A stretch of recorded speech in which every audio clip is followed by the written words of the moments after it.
आज हम लोग इंग्लिश ग्रामर में फिर से उसी टॉपिक को कंटिन्यू करेंगे, यूज ऑफ प्रीपोजिशंस।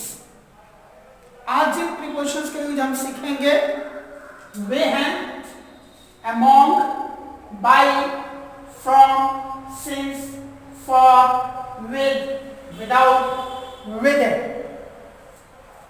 शुरू करते हैं among। among का सेंस निकलता है सेंटेंस में के बीच में। क्या सेंस निकलता है? के बीच में। इसको एक एग्जांपल से समझते हैं। Please distribute these sweets among children। कृपया इन मिठाइयों को बच्चों के बीच में बांट दें। Please distribute these sweets among children। कृपया इन मिठाइयों को बच्चों के बीच बांट दें। तो इस तरह से सेंटेंस में जहां कहीं भी यह सेंस आए के बीच में, बच्चों के बीच में among children, विद्यार्थियों के बीच में among students, लोगों के बीच में among people, भीड़ के बीच में among crowd। आप में से कौन? who among you। इस तरह का सेंस जहां कहीं भी बने वहां पर हम among प्रीपोजिशन यूज करते हैं। नेक्स्ट है by। by का सेंस निकलता है द्वारा या फिर से सेंस भी निकलता है द्वारा या से, पर उन दोनों में ही चाहे द्वारा हो चाहे से हो एक ही सेंस छुपा हुआ है। माध्यम, जरिया। जब कोई चीज माध्यम बने, जरिया बने किसी काम के लिए, तो वैसे ही सेंस में हम बाई प्रीपोजिशन का यूज करते हैं। एग्जाम्पल के लिए, you come to school by walk, by bicycle या बाय बाइक या बाय बस या by train. You come to school by walk, तुम विद्यालय पैदल आते हो। You come to school by bicycle, तुम विद्यालय बाइसाइकिल से आते हो। You come to school by bike, तुम विद्यालय बाइक से आते हो। You come to school by bus, तुम विद्यालय बस से आते हो। You come to school by train, तुम विद्यालय ट्रेन से आते हो। You go to London by air, you go to London by aeroplane. You go to London by ship. यहां जो भी हमने एग्जाम्पल देखे वो वहां walk, bicycle, bike, bus, train, aeroplane, ship, ये सब क्या बने? हमारा एक जगह से दूसरे जगह जाने का माध्यम है, ये जरिया है। इन्हीं माध्यमों से हम एक जगह से दूसरी जगह जाते हैं। इसीलिए इन सब के साथ बाई प्रीपोजिशन का यूज हुआ। नेक्स्ट है फ्रॉम। फ्रॉम से क्या सेंस निकलता है? से। और ये जो से निकला वो अलगाव के लिए। बाई से भी सेंस एक से निकला था, पर अलगाव के लिए नहीं था, यह माध्यम के लिए था। और यहाँ पर फ्रॉम से जो सेंस या जो अर्थ से निकला वो माध्यम के लिए नहीं है, वो अलगाव के लिए। यानी कि जब कोई एक ऑब्जेक्ट या कोई पर्सन किसी दूसरे ऑब्जेक्ट या पर्सन से प्लेस से अलग हो, वैसे केस के लिए फ्रॉम प्रीपोजिशन यूज होता है। एग्जांपल के लिए, your father is coming from Patna और लंदन। और अब्रॉड।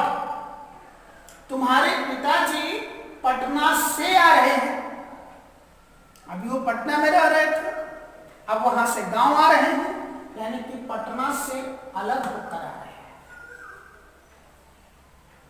या फिर तुम्हारे पिताजी लंदन से आ रहे हैं, वो लंदन में थे अभी, अब वहां से घर आ रहे हैं, यानी कि लंदन से अलग होकर आ रहे हैं। Your father is coming from abroad, हमारे पिताजी विदेश से आ रहे हैं, यानी कि पहले विदेश में वो काम करते थे, विदेश में रहते थे, अब वो गांव, अपने घर, अपने शहर, अपने देश लौट रहे हैं। तो जिस विदेश में थे वहां से अलग होकर ही तो आ रहे हैं। यहां पर एक अलगाव दिख रहा है, उसी अलगाव को दिखाने के लिए फ्रॉम प्रीपोजिशन यूज होगा।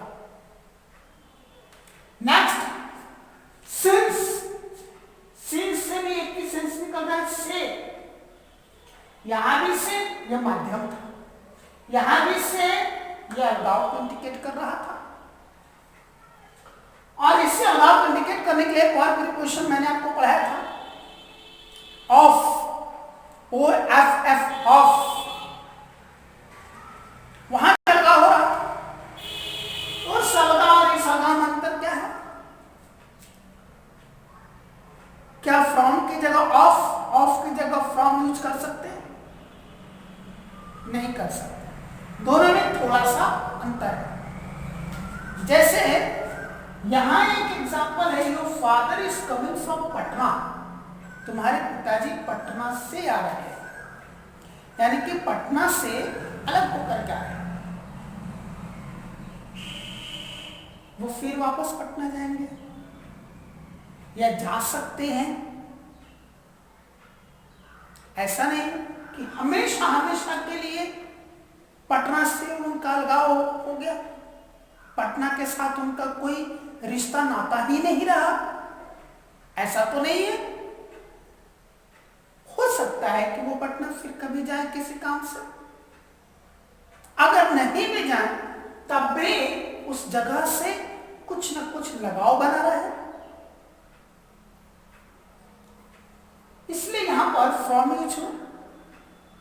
लेकिन अगर यही है, leaves are falling off a tree, leaves are falling off a tree, पत्ते पेड़ से गिर रहे हैं,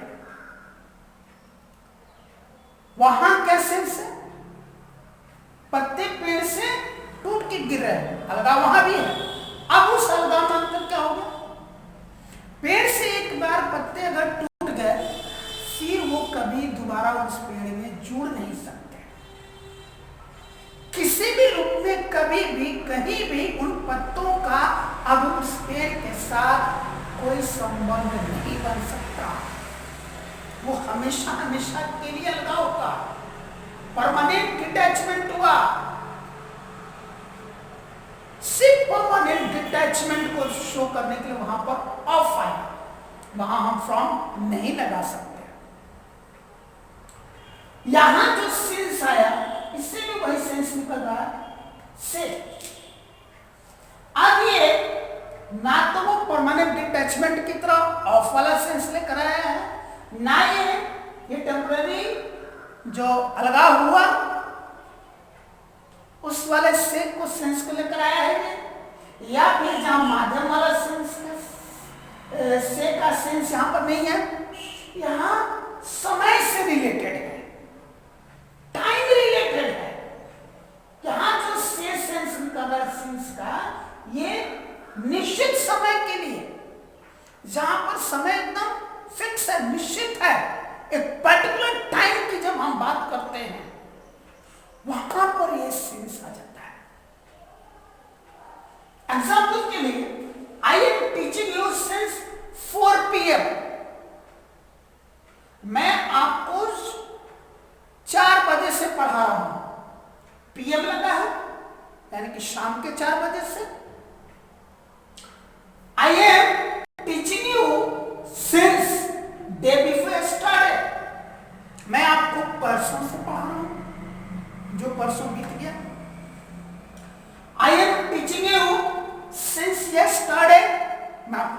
पढ़ा रहा हूं, जो कल बीत गया।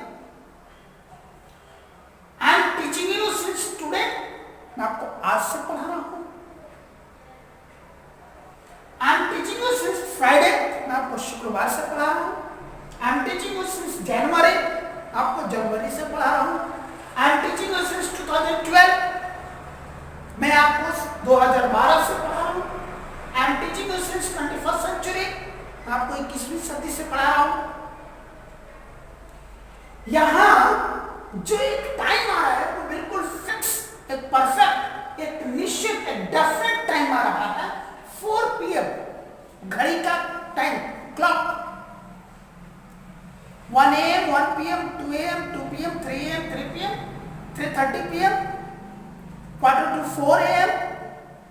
लाइकवाइज एक क्लॉक, एक घड़ी जो टाइम रहता है वो फिक्स टाइम है। या फिर कोई डे फर्स्टरडे, yesterday, today, tomorrow, day after tomorrow, ऐसा कोई डे या कोई डे का नाम, Sunday, Monday, Tuesday, Wednesday, Thursday, Friday, Saturday, या किसी मंथ का नाम, जनवरी, फरवरी, मार्च, अप्रैल, मई, जून, जुलाई, अगस्त, सितंबर, अक्टूबर, नवंबर, दिसंबर, या फिर कोई ईयर 2012, 2002, 2007, 2019, कोई century, 21st century, 17th century, 18th century, 19th century, या कोई पहर, जैसे morning, noon, afternoon, evening, night, sunrise, sunset, dawn, dusk, last night, tonight, previous night, coming night. इस तरह का जो परफेक्ट टाइमिंग है, फिक्स है, उसी के रेफरेंस में ये सेंस लगता है। उसी तरह से इसी टाइम को इंडिकेट करने के लिए एक और से यूज होता है और उसके लिए फॉर आता है। फॉर प्रीपोजिशन यूज करते हैं सेम से सेंस के लिए। यहां अब अंतर क्या हो गया, यहां निश्चित समय था और यहां अनिश्चित समय है, या फिर लगभग समय को इंडिकेट कर रहा है। निश्चित, परफेक्ट, डेफिनेट टाइमिंग नहीं, लगभग में बात हो रही है, या फिर अनिश्चित समय की बात हो रही है।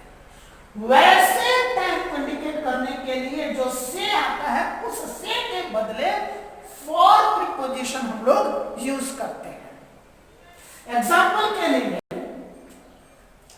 आई have been teaching you for 2 hours, मैं आपको 2 घंटे से पढ़ा रहा हूं। I am teaching you for 2 days, मैं आपको 2 दिनों से पढ़ा रहा हूं। I have been teaching you for 2 weeks, मैं आपको 2 सप्ताहों से पढ़ा रहा हूं। I have been teaching you for 2 months, मैं आपको 2 महीनों से पढ़ा रहा हूं। I have been teaching you for 2 years, मैं आपको 2 सालों से, 2 वर्षों से पढ़ा रहा हूं। I have been teaching you since, I have been teaching you for 2 decades, मैं आपको 2 दशकों से पढ़ा रहा हूं। यहां पर 2 घंटे, 2 दिन, 2 सप्ताह, 2 महीने, 2 साल, 2 दशक, ये लगभग समय है, अनिश्चित समय है, ये डेफिनेट नहीं है। अगर मैंने कहा 2 घंटे, कोई तराजू पर तौल करके 2 घंटे तो नहीं हो सकता, कुछ एक सेकंड या मिनट कम भी हो या ज्यादा भी हो। डिकेड, दशक, हो सकता है 2 दशक पूरे होने में कुछ सेकंड या कुछ मिनट या कुछ घंटे या कुछ दिन या कुछ सप्ताह या कुछ महीने कम हो या अधिक भी हो। यहां जो बात हो रही है वो लगभग बात हो रही है कि लगभग में इतने सेकंड से या इतने मिनट से या इतने घंटे से, इतने दिन से, इतने सप्ताह से, इतने महीने से, इतने साल से, इतने दशक से, इतने शताब्दी से ये काम हो रहा है। या मैं कर रहा हूं या कोई और कर रहा है या अपने आप हो रहा है, जैसे भी है। तो यहां पर लगभग वाली बात हो रही है। या फिर ये बोल सकते हैं कि घंटों से काम हो रहा है, दिनों से, महीनों से, सालों से, दशकों से, सदियों से। दैट आ जाएगा I have been teaching you for hours, for days, for weeks, for months, for years, for decades. यानी कि जो हर टू लिखा है, इस टू की जगह कोई भी काउंटिंग आ सकती है, 2 3 4 5 6 एंड सो। या फिर इसकी जगह कोई भी नंबर यूज नहीं हो, कोई काउंटिंग नहीं यूज हो, या फिर ऐसी आवश्यकता को दर्शाने वाले कोई और वर्ड आ जाए, जैसे मेनी, सेवरल, या फिर फ्यू, ऐसे वर्ड्स आ जाए, कुछ अधिक, बहुत अधिक। तो ये सब के सब क्या इंडिकेट कर रहा है? अनिश्चित टाइमिंग को या फिर लगभग समय को उसी सेंस को देने के लिए फॉर प्रीपोजिशन का यूज होता है। फॉर का एक और अर्थ निकलता है के लिए। के लिए भी हम फॉर लगाते हैं। यह तुम्हारे लिए, दिस इज फॉर यू। वह मेरे लिए, दैट इज फॉर मी। तो के लिए का सेंस देने के लिए, अर्थ देने के लिए भी फॉर प्रीपोजिशन यूज होता है। तो फॉर के दो यूज हो गए, एक से के लिए और एक के लिए। नेक्स्ट है विद। विद का भी सेंस तो से निकला, पर यहां पर से का अर्थ है मदद। यानी कि जब किसी चीज या पर्सन की मदद से कोई काम होता है, उस सेंस के लिए हम लोग विद प्रीपोजिशन लगाते हैं। For example, I am writing with chalk. मैं चॉक से लिख रहा हूं। I am writing with pencil. मैं पेंसिल से लिख रहा हूं। I am writing with a pen. मैं पेन से, कलम से लिख रहा हूं। अकॉर्डिंगली यहां बीच में आर्टिकल भी यूज होगा। ये चॉक पीस, ये पेंसिल, ये पेन, एक्सेट्रा, इस तरह से। यानी कि जो भी हमने यहां पर लिखने का माध्यम चॉक को बनाया या पेंसिल बनाया या पेन बनाया, इसलिए उसके साथ ये विद प्रीपोजिशन यूज हुआ।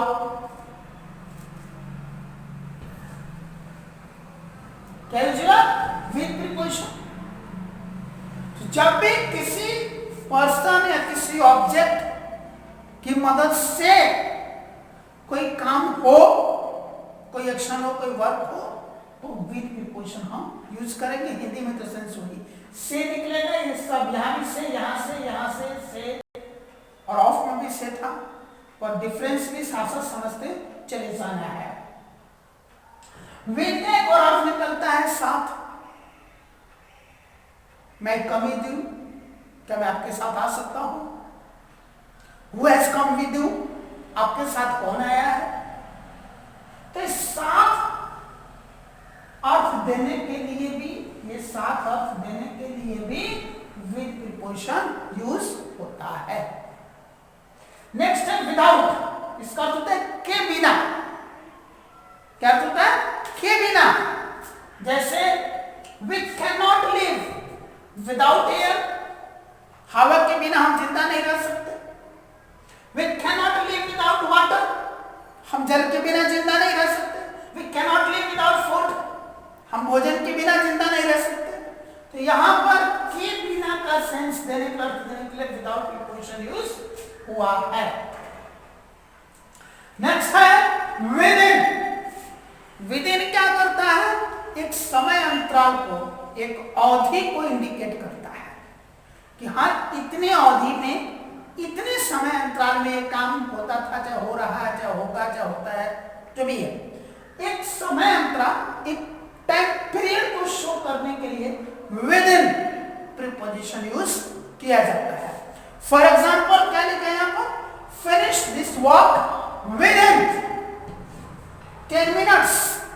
इस काम को 10 मिनट के अंदर खत्म करो, समाप्त करो, पूरा करो। Finish this work with in 10 hours. इस काम को 10 घंटों में खत्म करो, समाप्त करो, पूरा करो।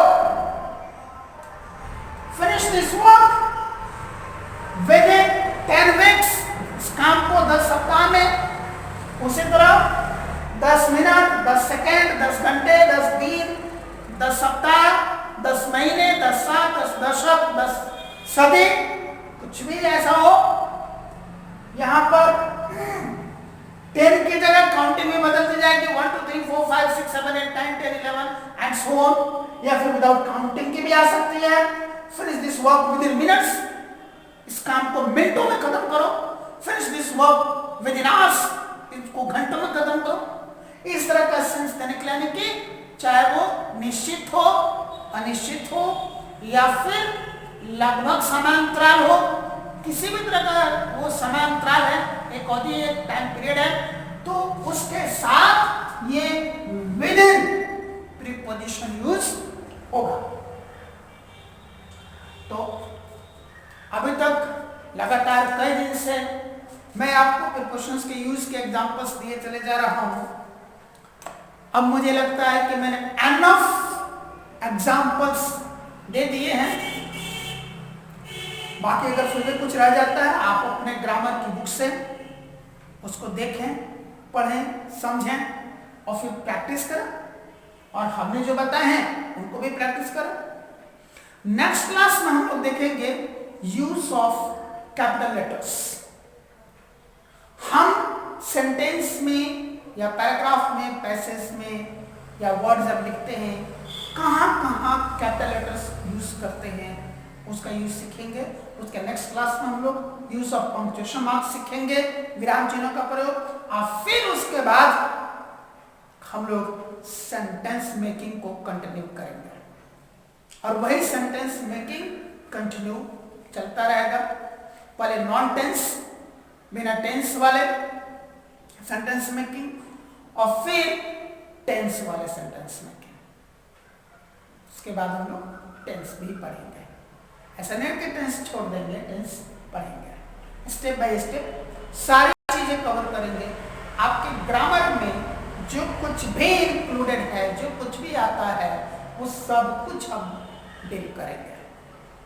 टेंस है, ट्रांसलेशन है, वॉइस है, नरेशन है, लेटर राइटिंग है, पैसेज राइटिंग है, नोटिस राइटिंग है, डायरी राइटिंग है, आर्टिकल राइटिंग है, रिपोर्ट राइटिंग है, एसे राइटिंग है, एक्सेट्रा। जो कुछ भी है, हम एक भी टॉपिक छोड़ेंगे। स्टेप बाय स्टेप एक एक टॉपिक को कवर करेंगे। Thank you.